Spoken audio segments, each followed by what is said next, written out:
Surah Asy-Syura nomor 42 ayat 5, Allah berfirman, wal malaikatu yusabbihuna bihamdi rabbihim wa yastaghfiruna liman fil ard. Al-ayah, artinya, dan para malaikat bertasbih dan memuji Tuhan mereka, serta memohon ampun kepada siapapun yang ada di muka bumi. Nabi SAW bersabda dalam hadis riwayat Muslim, seorang hamba masih hitung dalam solat selama ia berada di tempat solatnya, dan para malaikat terus mendoakan, Allahumma gfir lahu, Allahumma arhamhu, ya Allah ampuni dia, ya Allah rahmati dia, ya, hingga ia beranjak atau berhadath, hingga dia pindah dari tempat solatnya dan dia membatalkan wudunya, maaf, dengan keluarkan angin misalnya. Kalau selama dia tidak langgar ini, tidak batalin wudu, tidak berdiri dari tempat sholat, ada riwayat lain tidak mengganggu orang lain, maka malaikat terus mendoakan. Berarti kan ada doa malaikat buat dia di tempat sholat kita. Jadi jangan buru-buru Bapak Ibu sekalian, habis sholat jangan pindah. Doakan, raih doanya para malaikat itu.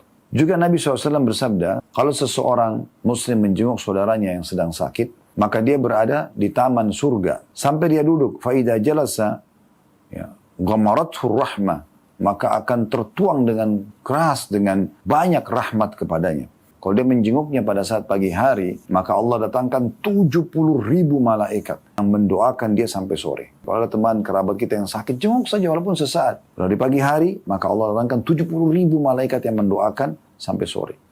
Dan kalau dia menjenguknya di sore hari, maka Allah datangkan 70.000 lagi malaikat yang mendoakan dia sampai pagi hari. Hadis diriwayatkan oleh Tirmidzi, Ibnu Majah dan juga Ahmad. Yang ketiga, para malaikat berperang bersama orang-orang beriman. Sebagaimana Allah Subhanahu wa taala sebutkan dalam surah Al-Anfal, surah nomor 8 ayat 12, "Idz yuhi rabbuka idal malaikati anni ma'akum fathabbitul ladzina amanu sa'ulqi fi qulubil ladzina kafaru ru'ba fadribu fawqa al-'anaqi wadribu minhum kulla banan."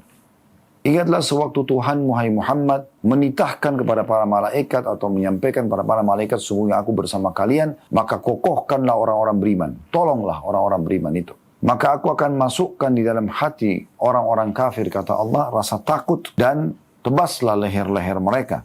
Juga potonglah jari-jari mereka. Ini ayat turun pada saat kejadian perang Badr. Tapi setiap saat Allah SWT turunkan pertolongannya dari kalangan malaikat kepada orang-orang beriman. Ya.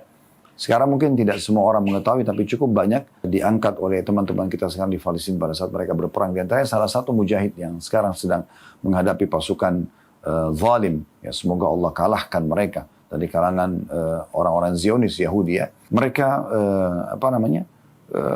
mengatakan satu waktu saya ingin menembakkan satu senjata saya ke tank-tank mereka, tapi ada rasa ragu. Tiba-tiba dari belakang saya mendengar perkataan yang mengatakan, lemparkanlah wahai hamba Allah. Maka saya pun balik ke belakang, saya melihat ada cahaya putih yang sangat terang dan sosok seperti figur seorang laki-laki yang besar. Maka saya pun melemparkan dan tidak ada satupun peluru saya yang meleset. Itu pernyataan mereka dan itu disebarluaskan di media sekarang walaupun voice suara saja. Dan tidak ada manfaatnya orang berbohong dengan masalah ini, apalagi memang ada bukti di perang Badr. Ya, Allah SWT pastikan dalam surah Anfal memang Allah turunkan para malaikat tersebut. Yang keempat, mereka mencintai orang-orang beriman. Nabi SAW bersabda, sesungguhnya Allah bila mencintai seorang hamba, maka Allah menyeru Jibril dan berfirman, sungguhnya aku mencintai fulan, maka cintailah dia. Jibril lalu mencintainya, kemudian Jibril menyeru di langit, sungguhnya Allah mencintai fulan, maka cintailah dia.